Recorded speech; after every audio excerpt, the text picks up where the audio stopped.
Hello दोस्तों, नमस्कार। स्वागत है आपका सोनी एजुकेशन चैनल में। दोस्तों, आज हम पढ़ने वाले हैं RBSC book class 6 social science का चैप्टर 20 प्राचीन भारत की अर्थव्यवस्था। तो इसके पहले मैंने 1 से लेकर 19 तक के सारे पार्ट कंप्लीट करवा दिए हैं और आज हम पढ़ने वाले हैं चैप्टर 20, जिसमें एक चैप्टर और बचा है 21 वाला, यानी कि अध्याय 21 बचा है। वो भी नेक्स्ट वीडियो में अपलोड कर दिया जाएगा।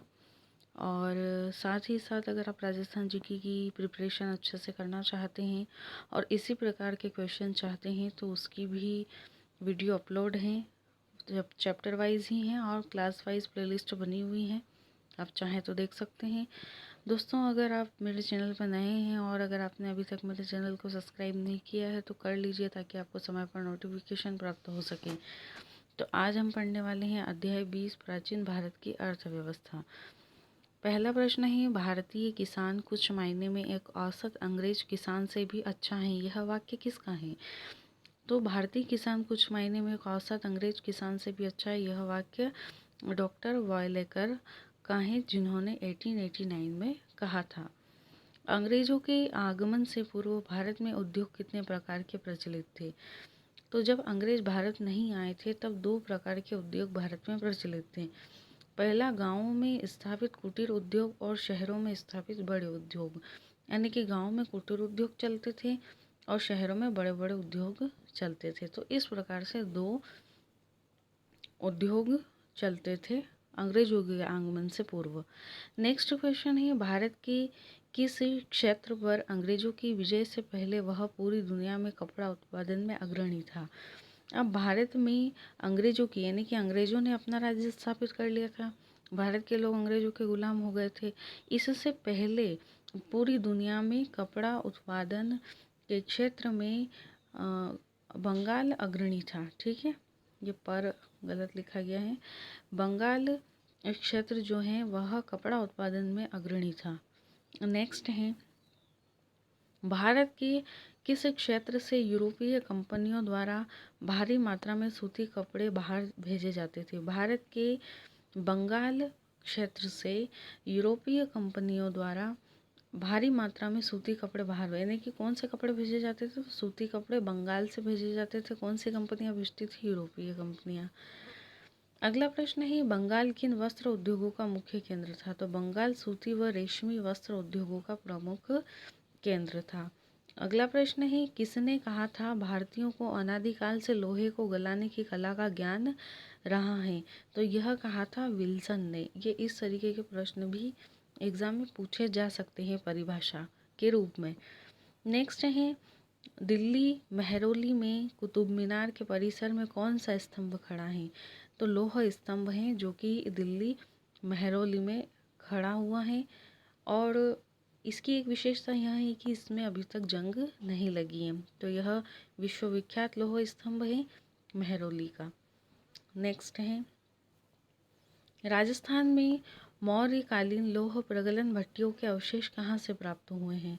तो राजस्थान में मौर्यकालीन लौह प्रगलन भट्टियों के अवशेष हमें इसबाल उदयपुर से प्राप्त हुए हैं। नेक्स्ट है, देशी व्यापार के लिए प्राचीन भारत के 2 प्रमुख मार्ग कौन से थे? तो देशी व्यापार के लिए भारत के 2 प्रमुख मार्ग उत्तरापथ और दक्षिणापथ थे। नेक्स्ट है, उत्तरापथ भारत के किस भाग को जोड़ता है? तो उत्तरी भाग को जोड़ता है। नेक्स्ट है, दक्षिणापथ भारत के किस भाग को जोड़ता है या किन हिस्सों को जोड़ता है? तो दक्षिण भाग को जोड़ता है। भारत के किस भाग से जहाज बनाने के लिए लकड़ी विदेशों से निर्यात की? भारत की मध्य भारत की, यानी कि भारत के मध्य भारत के जंगलों से जहाज बनाने के लिए लकड़ी विदेशों में भेजी जाती थी। राजस्थान के किस क्षेत्र से तांबा विदेशों में निर्यात किया जाता था? तो राजस्थान के खेतड़ी क्षेत्र से तांबा विदेशों में निर्यात किया जाता था।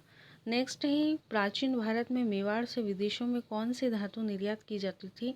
तो जस्ता निर्यात की जाती थी।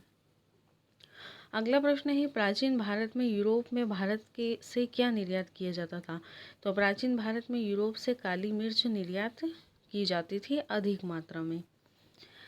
नेक्स्ट है किस नगर में तांबा, चंदन तथा सागवान खरीदा जाता था? तो फारस की खाड़ी के दक्षिणी तट पर स्थित जो नगर है वहाँ वह उस नगर में तांबा, चंदन तथा सागवान भारत से खरीदा जाता था।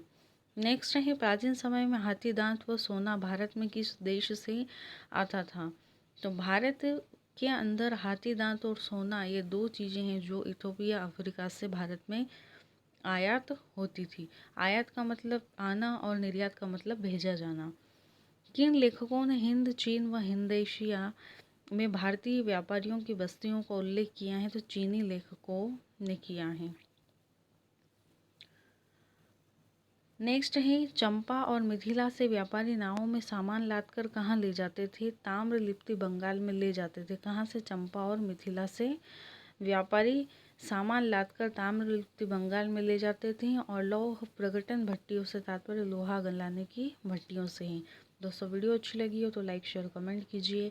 आगे का एक चैप्टर बचा है जो कि नेक्स्ट वीडियो में अपलोड हो जाएगा। इसके बाद से नेक्स्ट क्लास स्टार्ट हो जाएगी अगर समय रहा तो। लेकिन अभी राजस्थान जीके की कंप्लीट तैयारी चैप्टर वाइज मुझे करवाना है।